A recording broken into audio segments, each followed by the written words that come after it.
Assalamu alaikum viewers and welcome back to my channel Study Law with Pushra. So we were discussing the topic of arrest without warrant, and in this video we are going to start from section 60 till section 67 of CRPC 1973.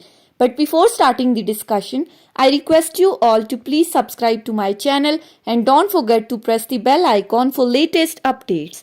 Do share this video with your friends and don't forget to comment your feedback. So let's move towards the discussion. Starting from section 60. Section 60 basically deals with person arrested to be taken before magistrate or officer in charge of police station.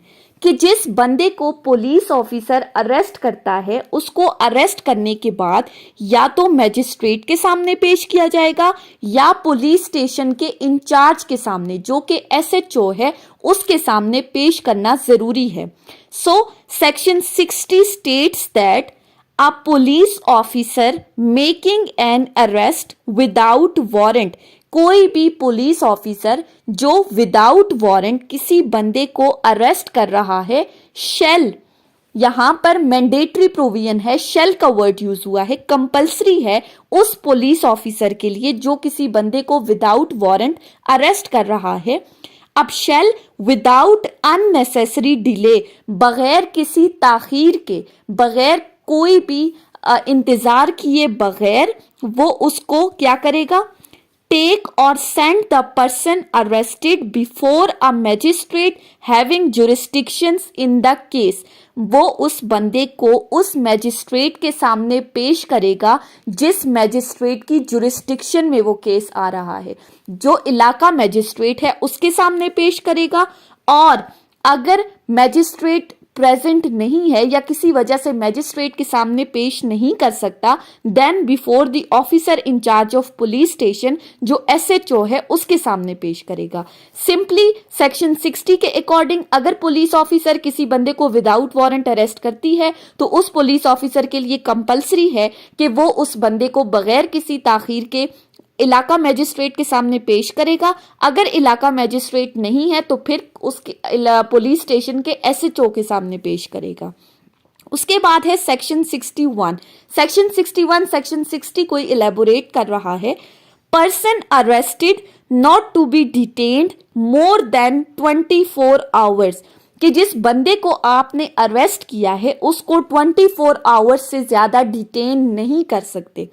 अब section 61 क्या कहता है, no police officer, कोई भी police officer, किसी भी police officer को ये इख्तियार नहीं दिया गया, नो पुलिस ऑफिसर शेल. अब ये भी मैंडेटरी प्रोविजन है, ये शेल का वर्ड आपने याद रखना है. Shall detained in custody a person arrested without warrant for a longer period. कोई भी पुलिस ऑफिसर जिसने किसी बंदे को विदाउट वारंट अरेस्ट किया है वो उस बंदे को अपनी कस्टडी में नहीं रखेगा लॉन्गर पीरियड के लिए. अब लॉन्गर पीरियड से मुराद क्या है कि 24 आवर्स से ज्यादा उस बंदे को पुलिस ऑफिसर अपनी कस्टडी में नहीं रख सकता. विद इन 24 आवर्स आपने उसको मैजिस्ट्रेट के सामने पेश करना है. अगर किसी वजह से विद इन 24 आवर्स आप उसको मैजिस्ट्रेट के सामने पेश नहीं कर सके फिर आपने रीजंस बतानी है. और अगर आपकी रीजंस एक्सक्यूजेबल हैं तो ठीक है, अगर एक्सक्यूजेबल नहीं है तो फिर उस पुलिस ऑफिसर के खिलाफ एक्शन भी लिया जा सकता है. अब ये जो हमने बात की कि 24 आवर्स में ही पेश करना है, तो ये 24 आवर्स कहां से काउंट होंगे? पहली बात, अब इन 24 आवर्स को देखने से पहले एक बात मजीद याद रखनी है कि जिस मैजिस्ट्रेट के सामने पेश करना है वो मैजिस्ट्रेट डिसाइड करेगा कि आया इसको पुलिस कस्टडी में मजीद रखना है या इसको जुडिशियल रिमांड के लिए भेजना है. सो हम बात कर रहे थे 24 आवर्स की. 24 आवर्स काउंट होंगे the journey from the place of arrest to the magistrate's court, कि जिस जगह से उस बंदे को अरेस्ट किया है और उसको अरेस्ट करने के बाद मैजिस्ट्रेट के सामने पेश करने में के दरमियान में जितना भी टाइम है वो इन 24 आवर्स में काउंट होगा. सो सेक्शन 61 के अकॉर्डिंग कोई भी पुलिस ऑफिसर किसी भी बंदे को अरेस्ट करने के बाद अपनी कस्टडी में 24 आवर्स से ज्यादा नहीं रखेगा. 24 आवर्स के अंदर अंदर उस अरेस्टेड पर्सन को मैजिस्ट्रेट के सामने पेश करना जरूरी है, उस मैजिस्ट्रेट के सामने जिसकी जुरिस्डिक्शन है, जिसके दायरा इख्तियार में ये केस हुआ है। उसके बाद आ जाते हैं सेक्शन 62 की तरफ। सेक्शन 62 बात करता है पुलिस टू रिपोर्ट एप्रीहेंशंस। अब यहां पर किस रिपोर्ट की बात की गई है? तो सेक्शन 62 को देखें तो सेक्शन कहता है officers in charge of police station, जो पुलिस स्टेशन का ऑफिसर इंचार्ज है, जो कंसर्न्ड एसएचओ है, शेल, ये भी मैंडेटरी प्रोविजन है, उसके लिए कंपलसरी है। क्या कंपलसरी है? शेल रिपोर्ट टू दी जिला नाजिम। वो किसको रिपोर्ट देगा? किसी अरेस्ट पर्सन को अरेस्ट करने के बाद उस अरेस्टेड पर्सन की रिपोर्ट देगा, पहली बार जिला नाजिम को जो उस इलाके का है, secondly district superintendent of police जो डीएसपी है, and thirdly district public safety commission set up under police act 1861। ये officer in charge of police station इन तीनों बंदों को एक रिपोर्ट देगा उन बंदों के बारे में जिनको इसने विदाउट वारंट अरेस्ट किया है with in the limits of their stations.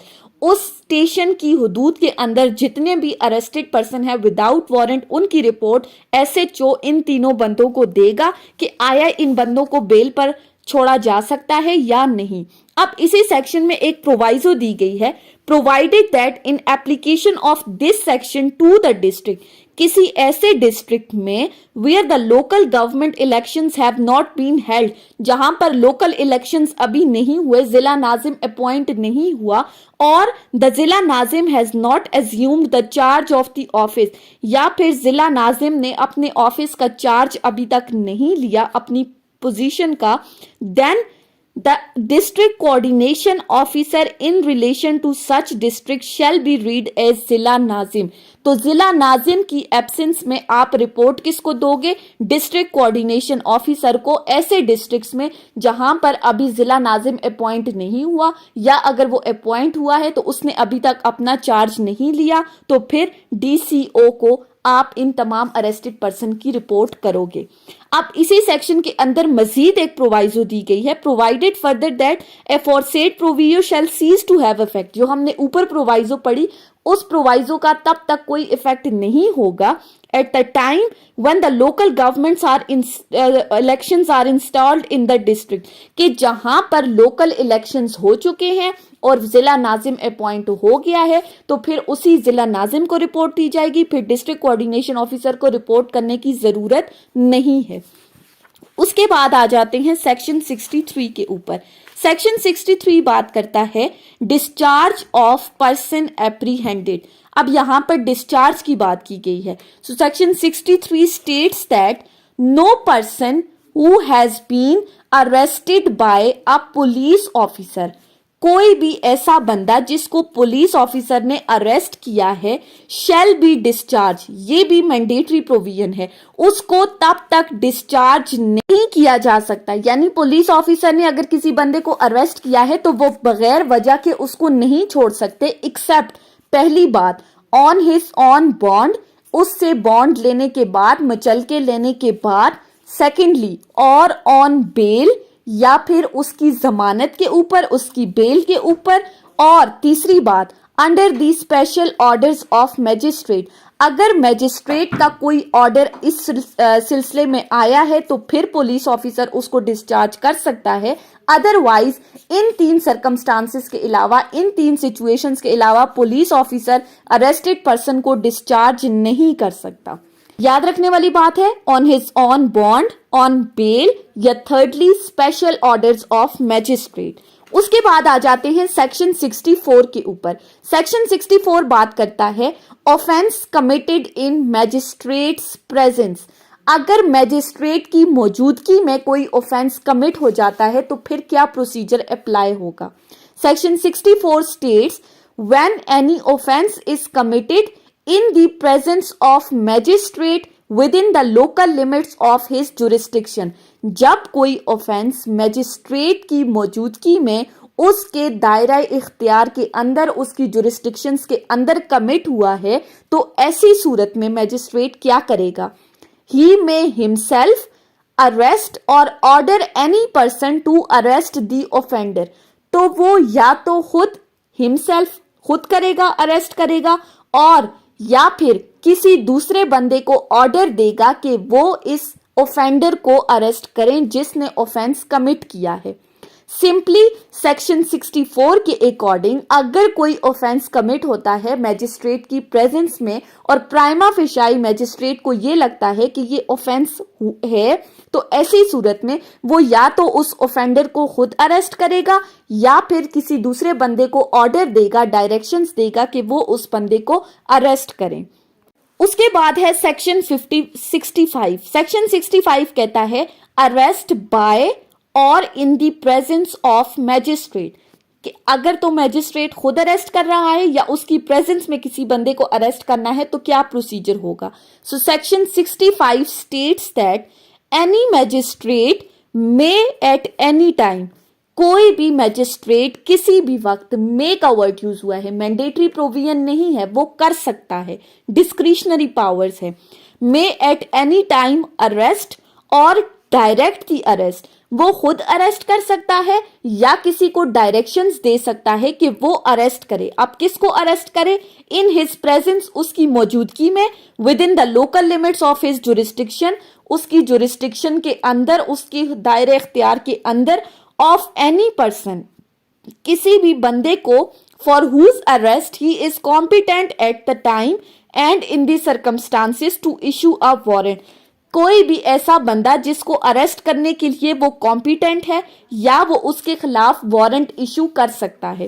Simply अगर सेक्शन 65 को देखें तो सेक्शन 65 कहता है कि कोई भी मैजिस्ट्रेट किसी भी टाइम किसी भी बंदे को खुद अरेस्ट कर सकता है जिसको अरेस्ट करने के लिए वो कॉम्पिटेंट है, या किसी दूसरे बंदे को डायरेक्शंस दे सकता है, उसके खिलाफ वारंट इशू कर सकता है कि आप फलां बंदे को जाके अरेस्ट करो।